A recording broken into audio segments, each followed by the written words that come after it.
Assalamualaikum warahmatullahi wabarakatuh. Marilah kita awali sebuah pagi hari ini dengan bersama-sama melakukan bacaan basmalah. Bismillahirrahmanirrahim.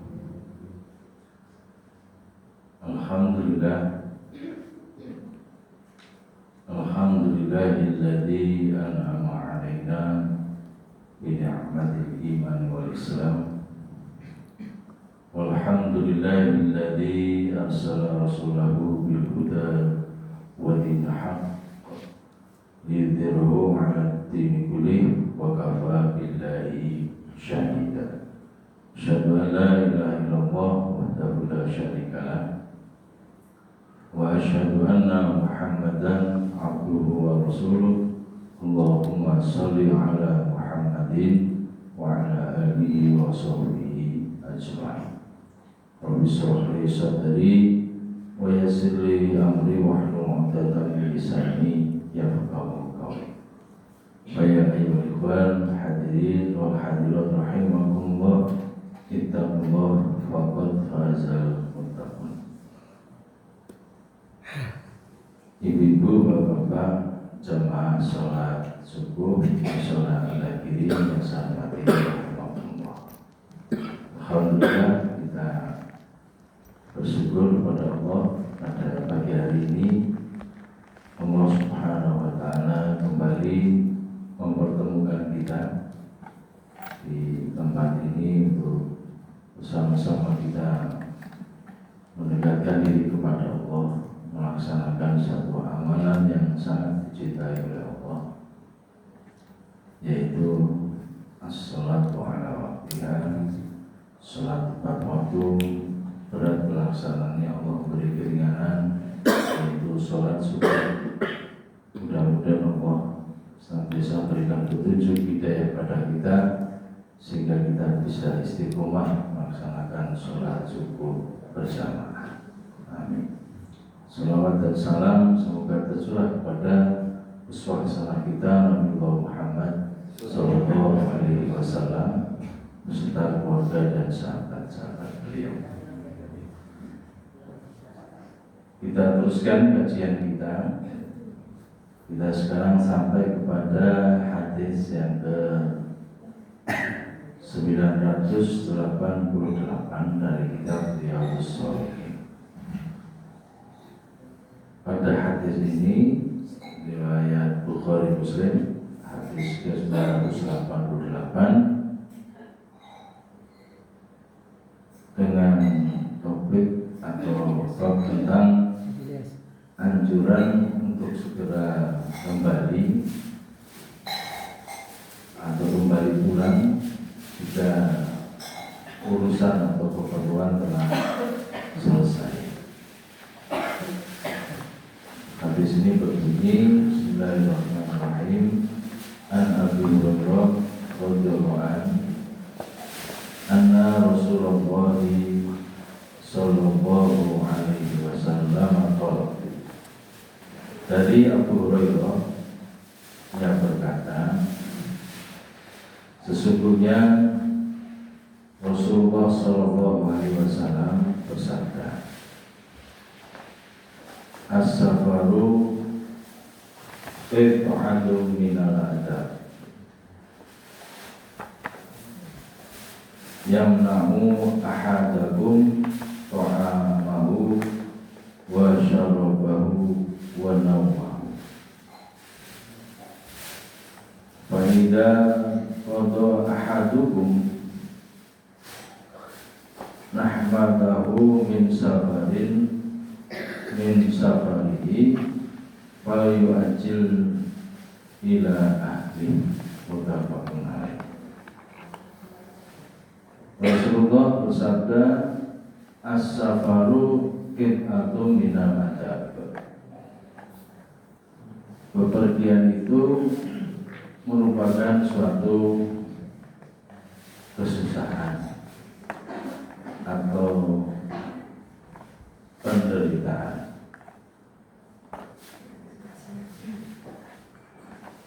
yamna'u ahadukum ta'amahu wa syarabahu wa nawmahu. Sebab orang yang bepergian itu menunda ataupun mencegah makan, minum, dan istirahat. Fa'idha qada ahadukum nahmatahu min safari. Karena itu apabila dia telah usai menunaikan keperluannya, hajatnya, kepergiannya itu, wal yu'ajil ila ahli, hendaklah ia segera pulang atau kembali ke rumah atau menemui keluarganya. Nah ini bapak-bapak, ibu-ibu sekalian, anjuran Rasulullah SAW. Kalau seseorang pergi atau bepergian melakukan safar, itu tidak akan dilakukan bepergiannya itu atau safar itu kalau tidak ada hajat, tidak ada kebutuhan, tidak ada keperluan. Artinya sebagai seorang muslim itu kalau pergi ya mesti ada kepentingannya, ada keperluannya. Tidak sekedar pergi begitu saja, nanti tidak. Tapi mesti ada tujuan yang ada dituju. Nah, kalau bepergian itu ada bepergian yang jauh ataupun juga yang dekat. Lebih-lebih yang tempatnya itu agak jauh. Maka ketika jauh itu mengharuskan seseorang itu yang bepergian itu untuk bermalam, untuk beristirahat selama menyelesaikan urusannya itu. Karena jauh, kalau langsung cabut balik pulang itu ya terasa capek. Mungkin kita mengalaminya itu. Sudah fitrahnya begitu, kesel. Nah maka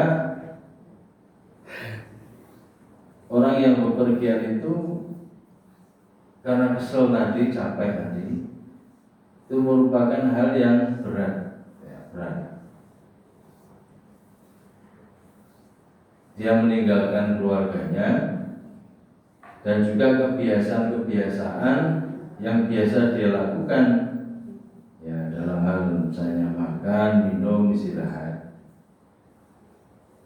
Berbagi dengan keluarga yang ditinggalkan itu yang tidak biasa dilakukan ya karena sedang bepergian.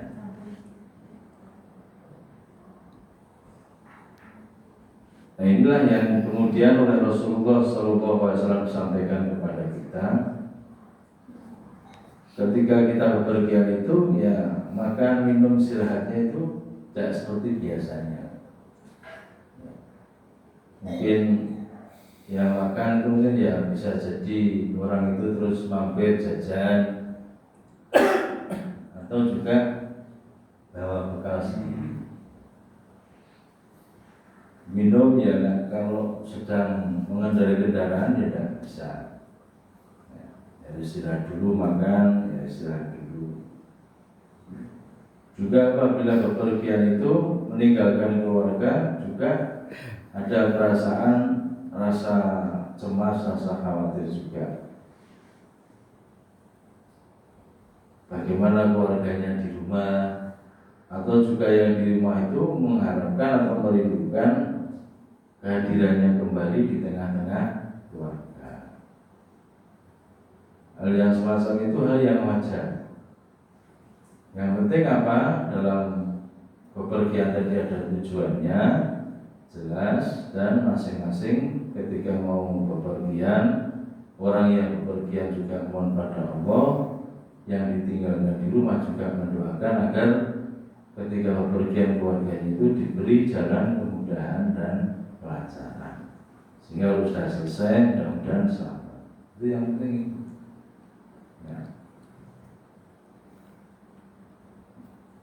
Ya perjalanan itu kita tidak tahu. Dulu pada waktu kajian yang sebelumnya, ya repot, mungkin harus berhenti di tempat atau di rest area. Kalau di tol itu yang kalau tidak ada tol ya kadang di tempat pom bensin, kadang di mesin, ya kita juga belum pernah di situ.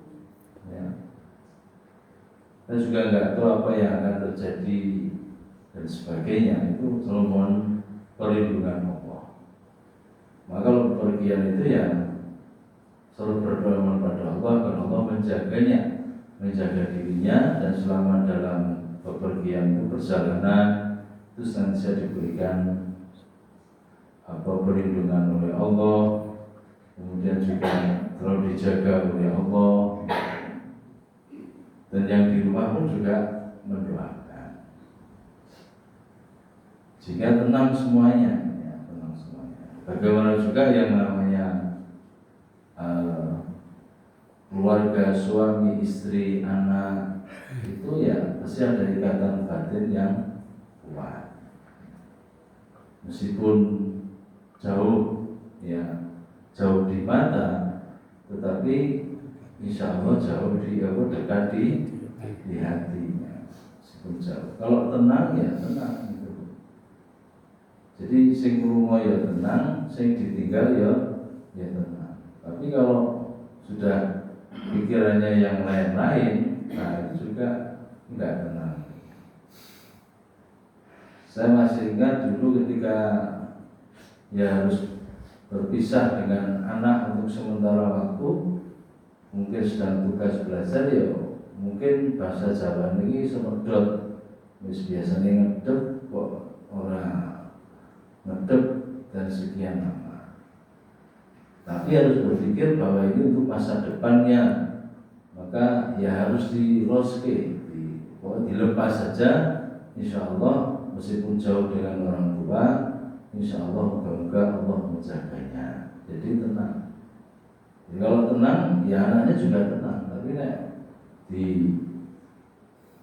dipikirkan terus, dan sebagainya, nanti juga itu anak juga nggak tenang juga.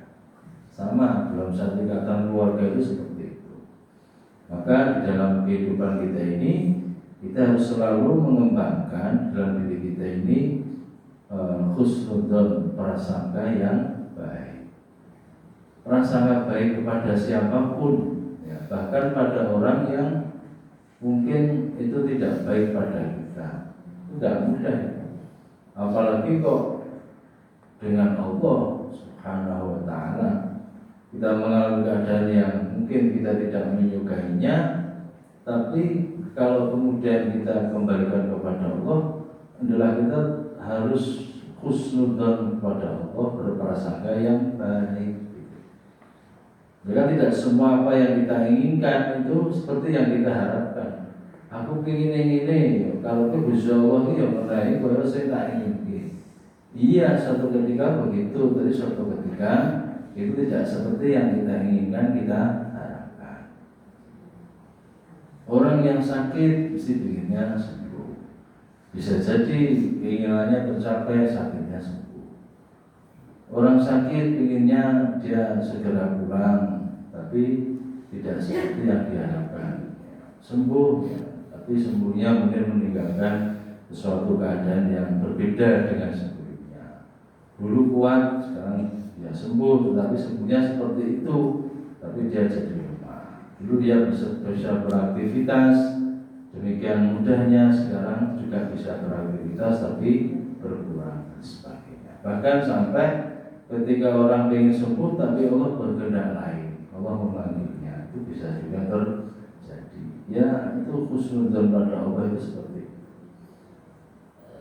Maka dalam hadis Nabi itu, hadis qudsi itu, Rasulullah pernah menyampaikan bahwa Allah itu berada di dalam persangkaan hambanya. Ana inda dzanni abdi. Aku, kata Allah, itu berada dalam persangkaan hambanya. Kau berprasangka apa? Insya Allah anakku nongkrong ini rapopo sehat, ya. Insya Allah sudah seperti itu. Mulai kok piye, aku malah justru seperti yang kita tersangkakan. Sudah diloske saja. Kita melihat anak kita ini insya Allah masih istiqomah sholatnya. Insya Allah itulah senjatanya, itulah tamengnya dalam melindungi segala macam keburukan. Itu seperti itu dan sebagainya, seperti itu rasanya yang baik. Ya. Bisa jadi orang itu nggak ngerti, ya bisa jadi orang nggak ngerti. Ada orang itu yang melihat ini kok bocah ini wong kok ngantukan, harus meneng ini ngantukan. Nah mungkin dia lagi loro, dia ngerti. Atau mungkin tekanan darahnya rendah, atau apa yang memang itu gawat bagi uruti. Angger wis meneng rasa omong, wis liar-liar. Nah ini pripun wong pengajian bisa omong mau ngaji malah liar-liar. Ya sudah, yang tidur biarkan tidur saja. Syukur diingatkan jangan lupa berdoa bismika Allahumma ya wa bismika. Ketika sudah mau pengajian itu mulai pengajian dari bismika Allahumma ya bismika. Sudah. Jadi begitu sudah subhanallah rabbana wa bihamdika sudah alhamdulillahilladzi ahyana ba'dana amatana wa ilaihi nusyur. Nikmat. Nah, apa ya seperti. Jadi husnudon itu tidak mudah ya. Berprasangka yang baik. Jadi kalau bepergian juga sama tadi. Mesti ya cemas sing rumah iki jane ya pengine nek kon milih jane ya ora usah nang omah wae. Tapi terus dilakukan. Ya. Tapi ada juga orang yang wis bangane mau ribut wis kalau ngomong. Syukur ora merong dino seminggu sasi sisan ora masalah. Nek Bali terus ngomong meneh yo lunga kono wis malah tenang. Orang sopo-sopo malah malah ribut, semua itu apa ya begitu kan? Ya, nah, seperti itu. Maka sekali lagi ini karena tuntunan agama, jadi semua itu kita kembalikan. Kita mencoba untuk menekan hawa nafsu kita untuk tunduk patuh kepada ketentuan Allah. Terus pasrah baik. Itu loh. Ini nggak mudah loh Bapak Ibu. Ibarat itu wong loro iki ya wis aku wis ikhtiar sudah berobat, hasilnya ya sudah saya pasrahkan pada Allah. Kalau saya pinginnya itu sembuh, tapi kalau mungkin Allah harus memanggil saya ya sudah saya pasrah ya. Anak saya itu begini begitu wandani kayaknya harus ditungake kandhani wis pasrah karo bojo. Bagi orang tua itu ya sudah berusaha. Jadi ya sudah itu kita pasrahkan, insya Allah tenang nanti ya. Ini orang yang bepergian itu juga pengennya pulang, yang di rumah itu ngarap-ngarap Indonesia terus nambah dan cocok itu. Maka pesan Rasulullah kalau sudah selesai urusannya itu ya segera pulang, jangan kemudian malah melakukan hal lain yang di luar kepentingannya. Ini kan piknik gitu, barangkali ini termasuk bagian dari acara ya rapopo. Ini adalah bagian acara yang malah nanti mari maksiat. Jadi itu seperti itu. Nah maka Rasulullah SAW itu menganjurkan kepada kita ketika hajat sudah selesai, apa yang sudah kita perlukan itu telah selesai penyelesaiannya, ya maka hendaknya segera pulang kembali di tengah-tengah keluarganya. Itu seperti itu. Jadi jangan berlama-lama. Inilah hebatnya Islam itu, ya urusan terhadap keluarga itu juga harus diperhatikan.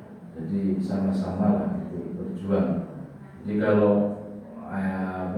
ayahnya atau bapaknya itu bekerja, ibunya di rumah, atau dia juga bekerja, sama-sama ya saling mendoakan. Kalau nanti disuruh dari macam-macam, balik orang selamat padahal orang ngopo malah bersumur hidup. Kita tidak boleh Bapak Ibu. Don itu namanya ismun, itu dosa. Ya, kan Quran itu sangat jelas sekali. Hindari yang namanya perbuatan don itu, don. Bahkan tajasus, bahkan mencari-cari kesalahan itu dilarang. Itu dimisalkan apa ya itu gelem makan bangkai saudara. Saudaranya bangkai dimakan, mesti fakari tumu, mesti kamu akan merasa jijik, pasti. Makanya jangan sudah itu. Ya, ini dalam Islam itu luar biasa. Nah, kemudian di dalam hadis ini juga dianjurkan, ada pelajarannya adalah ya berbuat sesuatu itu yang seefektif mungkin. Jadi semua perlu diwae lah. Rasa reko-reko wis lampung ya wis semua diwae. Jadi tidak usah berbelit-belit, tidak usah apa namanya ya reko-reko tadi. Perluannya apa? Kalau sudah selesai ya saja. Jadi itu Bapak dan Ibu sekalian, diminum dulu ini ya Allah.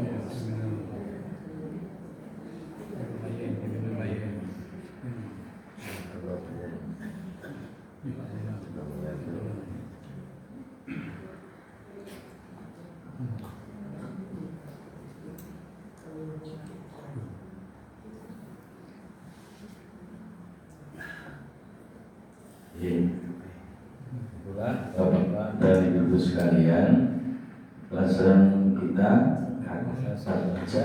Kalau besok kita teruskan kembali, ya, maka terus berdoa kepada Allah, mudah-mudahan hati kita ini selalu terikat dengan masjid, dengan musola yang terkait. Jadi biar disitulah rahmat Allah itu senantiasa akan dilimpahkan pada kita. Maka jangan lupa juga kalau mau masuk musola, masuk masjid itu doanya apa? Allahumma ftahli abwaaba rahmat.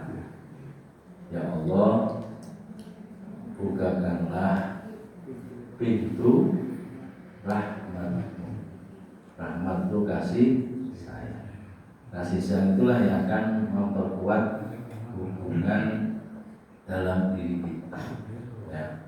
Maka sebablah itu Allah memberikan rahmat, perbanyaklah untuk membuka pintu masjid ataupun musola ketika kita beribadah kepada Allah.